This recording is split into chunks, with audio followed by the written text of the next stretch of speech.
아침 뉴스 브리핑 시작하겠습니다. 지금 시각은 2023년 7월 6일 목요일 아침 7시 37분을 막 지나고 있습니다. 방송 시작하기에 앞서 시청자 여러분께 구독을 눌러주십시오 라고 하는 부탁을 드립니다. 구독을 딱 누르면 구독중에 나옵니다. 그러면 됩니다. 거기서 한 번 더 누르면 구독이 취소됩니다. 그러니까 구독 중 이렇게 되면 끝난 거로 생각하시면 됩니다. 구독을 부탁드립니다. 오늘 아침 뉴스 브리핑 제목을 여러분께 보여드립니다. 나쁜 놈은 그냥 때려잡는 거야. 다만 우리 편만 빼고. 이것이 오늘 아침 뉴스 브리핑의 제목입니다. 자, 시작하겠습니다. 여러분 우리나라에서 이제 간척지 사업을 한다고 그래서 갯벌을 많이 매립을 했습니다. 그리고 대표적인 것은 우리가 새만금 있죠. 제가 1981년에 문화방송에 입사했고, 그리고 여러 차례 새만금, 그때는 새만금이 아니었습니다. 갯벌을 갔죠. 아주 넓은 갯벌에 조개 이런 것도 많이 자꾸 하는 모습을 제가 봤습니다. 근데 새만금을 만들었어요. 이렇게 딱 만들어서 지금까지도 이걸 뭘로 써야 된다, 뭘로 써야 된다 이렇게 설왕설래하고 있습니다. 지금 생각하면 그걸 왜 엄청나게 많은 돈을 들여서 막았을까? 갯벌을 그냥 살려두는 것이 좋지 않았을까라는 생각을 저 개인적으로 하고 있었습니다. 그런데 아주 매우 중요한 연구가 있습니다.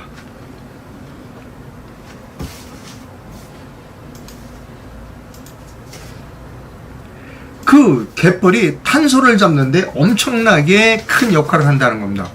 매일경제신문입니다. 김종송 서울대 지구환경과학부 교수는 지난 3일 오후 서울대 호암교수회관에서 열린 제2회 해양수산과학기술 혁신포럼에서 기후위기 적용 전략 블루카본을 주제로 기조 발표를 했습니다. 김 교수는 약 2,489 평방미터에 달하는 국내 갯벌이 연간 빨아들이는 이산화탄소 양은 최다 48만 톤에 이른다는 겁니다. 한 해 자동차가 약 20만 대에 쏟아내는 탄소를 흡수한다는 것이죠. 5년 동안 연구를 했다고 합니다. 갯벌에는 다양한 생물들이 또 식물들이 살아갑니다. 그리고 이 식물들이 이산화탄소를 흡수합니다. 갯벌에는 산소가 부족합니다. 그래서 산소가 없는 환경에서는 탄소가 매우 느리게 분해됩니다. 그래서 갯벌에서는 이 탄소가 그냥 묻혀버린다는 겁니다. 그래서 퇴적층으로 그냥 퇴적된다라고 하는 겁니다. 이 갯벌이 탄소를 이렇게 잡아들인다, 퇴적시킨다. 이것은 최신 연구, 매우 중요한 연구다라고 생각합니다. 여러분, 탄소를 가장 많이 잡아들이는 데가 바다입니다. 여러분, 코카콜라 아시죠? 코카콜라 열을 가하면 이산화탄소가 올라옵니다. 그래서 더우면 바다에서 이산화탄소를 이렇게 올리고 추우면 이산화탄소를 이렇게 잡아들입니다. 그래서 탄소가 과장됐다, 탄소 위가 과장됐다는 얘기도 있긴 합니다. 어쨌든 우리나라 갯벌은 굉장히 중요한 거였는데 매립을 많이 한 것이 개인적으로는 좀 아쉽다. 지금도 새만금 가지고 어디다 쓸까 서로 입장이 다르잖아요. 어디다 쓸지 아직 결정도 안 하고 엄청나게 많은 돈을 들여서 갯벌을 매립했다. 그것이 과연 현명한 일이었는가? 예산 엄청나게 많이 들여서 지금 이렇게 갯벌이 중요한 환경을 위한 중요한 자원으로 떠오르고 있다. 여러분, 매일경제신문 탄소 잡는 갯벌 차 20만 대분 빨아들인다는 제목을 한번 관심 있게 읽어봐 주시기를 부탁합니다. 또 하나 본격적으로 방송에 드리기에 앞서서 또 하나 세금과 관련된 이야기를 여러분께 해드리도록 하겠습니다. 자, 우리는 국회는 툭하면 법인세를 올려야 된다는 거예요. 그래서 이제 국회의원들이 자기 의정 보고서를 낼 때 법인세를 올렸습니다. 상속세를 올렸습니다. 이걸 자기의 업적으로 자랑합니다. 그런데 미안하지만 법인세를 내리면 법인세 총세액이 더 늘어난다는 겁니다. 그게 아일랜드인데요. 오늘 한국경제신문입니다. 아일랜드는 유럽에서도 법인세가 가장 낮다. 그 유럽 평균보다 9% 낮다. 다른 유럽 평균보다 9% 낮다는 겁니다. 그리고 세금을 최대 지적재산권 관리력 수익은 50%까지 세금을 감면해 준다. 그러니까 다국적 제약사가 그냥 막 몰려드는 겁니다. 2003년부터 법인세율이 12.5%, 다른 나라보다는 9%가 낮아요. 그러니까 기업들이 몰려오는 겁니다.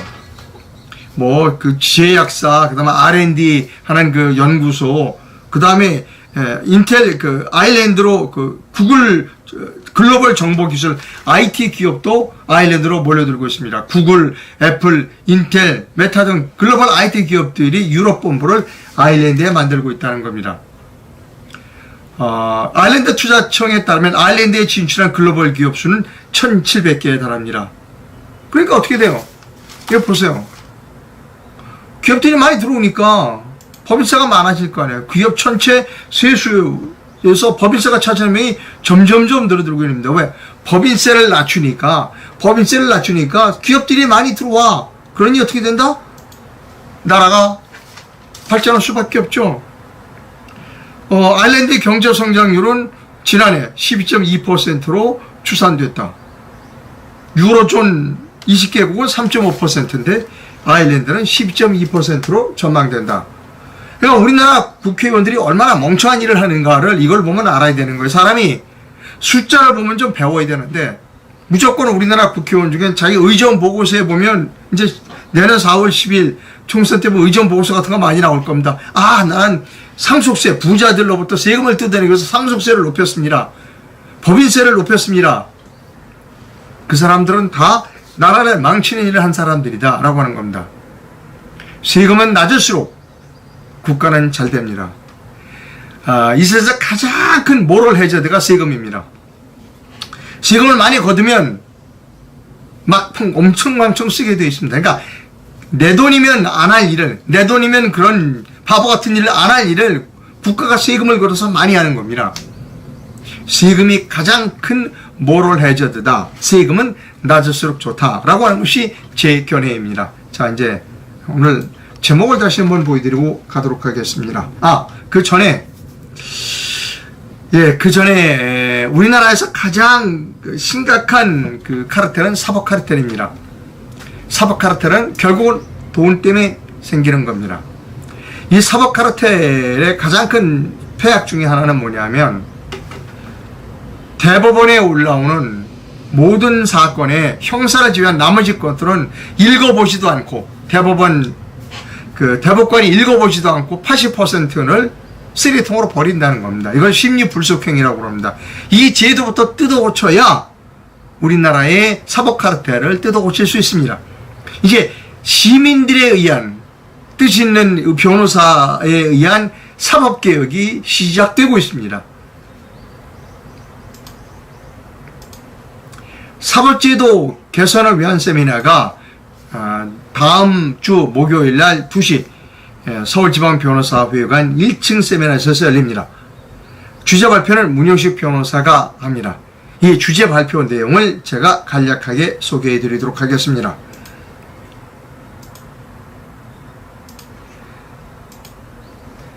대법원과 국회의원 일부가 공모하여 1994년 불과 3개월 만에 속전속결로 국민들의 대법원 상고를 전면적으로 모두 허용하는 것처럼 혁신적 제도다라고 거짓말로 국민들을 속였지만 사실상 대법원의 무제한으로 심리불속행, 상고 이후 불기재, 무선고 상고 기각 판결을 대량으로 남발할 수 있도록 국민들을 속여서 대법원과 국회의원 일부가 국민을 속여서 법을 만들었다는 겁니다. 1991년 폐지된 상고 허가제와 다름없다는 겁니다. 오히려 그보다 더 국민들이 상고심 재판 청구권을 전면적으로 박탈할 수 있도록 하여 위헌이 명백한 상고심 절차에 관한 특례법을 제정했습니다. 이 상고심 절차에 관한 특례법 안에 심리불속행 제도가 있는 겁니다. 헌법재판소는 1997년부터 지금까지 수십 년에 걸쳐 대법원의 편을 들어 엉터리 논리로 위헌임이 명백한 상고심 절차에 관한 특례법이 합헌이라고 우겼습니다. 그리고 국민들이 재판 청구권을 박탈해왔습니다. 왜? 기득권을 유지해야 되니까. 왜? 정관 이유를 받아야 하니까 합헌이라고 우긴 겁니다. 대법원은 5공화국 출범 직전인 1981년 2월 국회가 폭력으로 강제 해산된 상태에서 전국 비상계엄하에 국가보위 입법회의를 이용하여 상고허가제를 변칙적으로 국민의 의사와 전혀 무관하게 도입했습니다. 그 당시 대법원은 변호사들을 회유하여 상고허가제 반대를 막기 위하여 패소자가 상대방에게 물어줘야 하는 소송 비용에 변호사 보수를 포함시키는 제도를 도입하고 그 이후 포함 비율을 거듭 인상해 왔습니다. 그리하여 심리불속행 상고 이후 불기재 상고 기간은 황당한 패소 판결을 받은 상고인들은 아무런 이유도 모른 채로 패소를 당하는 손해에 추가하여 아무런 수고도 하지 않은 상대방의 대법원 재판 변호사 보수까지 물어주는 손해를 무려 약 30년 동안 입어왔습니다. 2023년 7월 13일 목요일 오후 2시 세미나 주제 발표 현장에서 그 증거 자료들을 모두 공개하겠습니다. 지금까지 대한민국의 헌법학자, 민사소송법학자, 법과대학 교수나 변호사 등 법조인들 어느 누구도 그와 같이 중대하고 치명적인 문제에 대하여 전혀 말을 해오지 않았습니다. 이제 그 증거 자료들을 지시하고 대한민국의 적폐의 가장 근본 원인인 사법 카르텔을 고발하여 극소수 사법특권층에게 빼앗긴 국민들이 헌법과 법률에 의한 정당한 재판을 받을 권리를 되찾아 국민 주권을 회복하고 국민들의 재산이 사법 카르텔의 세력에게 함부로 약탈되는 것을 막아내고자 합니다. 거저주는 것은 절대 없습니다. 재판 피해자분들과 앞으로 피해를 당할 분들이 많은 관심과 격려를 부탁드립니다. 1981년에 대법원이 상고허가제를 도입할 당시에도 대법원은 상고 사건이 너무 많아 처리할 수 없다고 협박하였습니다. 43년이 지난 지금도 똑같이 협박하고 있습니다. 수십 년에 걸쳐 상고 사건이 계속 증가하는 이유는 1심과 2심 재판 진행 결과에 도저히 승복할 수 없기 때문입니다. 1991년 1월 국회가 상고 허가제를 전면 폐지했는데도 우리나라에 아무 일도 일어나지 않았습니다. 국민들이 정당한 재판을 받을 권리가 우선하는 것이지 상고 사건이 많으니 대법원이 오로지 주심 대법관 1인이 독단과 전형으로 상고 사건의 80%를 상고 이유조차 단 한 글자도 판결 위에 기재하지 않고 싹 3개월 만에 모조기 각하하는 횡포가 정당화될 수는 없습니다. 대법원의 주장은 본말이 전도된 자기 부정의 모순입니다. 독일 연방 대법관은 대법관 숫자가 300명이 넘습니다. 독일 사람들은 바보입니까? 독일은 최고의 법치국가입니다. 그런데 우리나라 대법관 14명은 사건이 멈타고 엄살은 되게 떱니다. 대법원 증언을 갖가지 그럼 대법원 증언 늘려. 그때 안 돼. 대법관 증언을 갖가지 핑계로 대고 결사적으로 방해해 왔습니다. 여러분 대법관이 과로사한 건지 본 적 있습니까? 그들이 상고인들을 위하여 증언에 반대합니까? 절대로 아닙니다. 오로지 잘못된 선민의식과 퇴직 후 전관 이유 때문에 소수 독점 체제를 고집하는 것입니다.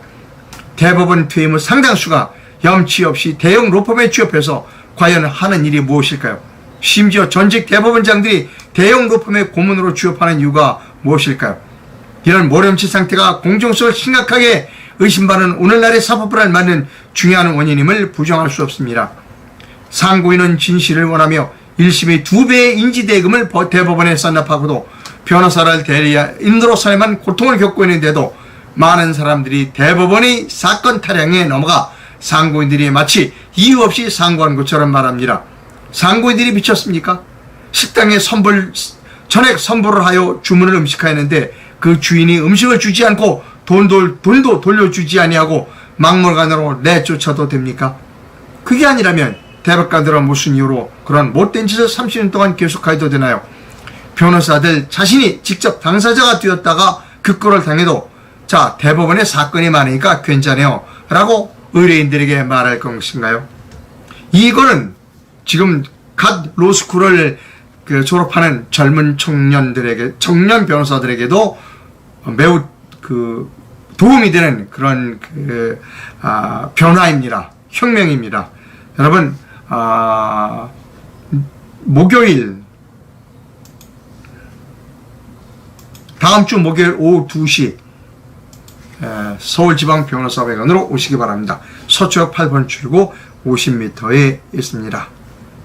자, 방송 제목을 다시 한번 보여드리고 갑니다. 오늘 아침 뉴스 브리핑 방송 제목입니다. 요즘 잘 나가는 영화가 있죠. 마동석인가요? 주인공이 마동석이라고 그러는데, 저도 뭐 인터넷에 통해서 몇 편 찔끔찔끔 봤습니다만 시원하게 패더라고요, 사람들은. 자, 나쁜 놈은 그냥 때려잡는 거야. 다만 우리 편을 빼고. 이것이 대한민국의 문제라는 겁니다, 여러분. 나쁜 놈은 다 잡아야 돼요. 그런데 우리 편은 안 잡아. 반대편만 잡아. 이것이 대한민국입니다. 이분이 대통령이 될 때 뭐랬어요? 공정과 상식 정의라고 그랬죠. 공정과 상식과 정의는 네 편 내 편 할 것 없이 때려잡는 겁니다. 나쁜 놈은. 그런데 우리 편만 빼고 잡아. 누가 따라가겠습니까, 여러분? 대한민국 국민 중에 우리 편만 빼고 나쁜 놈을 잡자라고 하면 누가 그 사람을 따라가겠습니까? 안 돼. 그래도 그 사람 따라가야 돼. 라고 하는 사람은 사입이에요. 그런 사람들 때문에 대한민국이 망해온 겁니다. 이분에게 지금 우리가 해야 할 일은 뭐냐면, 잘하시는데, 당신 편도 잡아놓어. 당신 편도 때려잡어. 라고 얘기를 해야 되는 거예요. 그런데 많은 지식인들이, 잘하고 있습니다. 잘하고 있습니다. 당신 편은 빼고 잡으세요. 라고 말하는 게 대한민국의 지식인이라고, 대한민국의 조중동이 그따위 짓을 하고 있다는 겁니다. 조중동이 그따위 짓을 하는 거예요. 근데 오늘, 제가 별로 좋아하지는 않습니다만, 동아일보 김순덕 기자가 나쁜 놈은 윤석열이 당신 표도 때려잡아라 라는 칼럼을 썼습니다. 보여드립니다.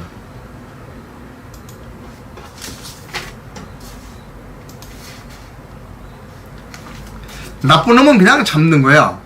윤 대통령한테 마동석이 보인다라고 하는 제목의 칼럼입니다. 그래도 마동석은 엉뚱한 약자를 때려잡지는 않는다.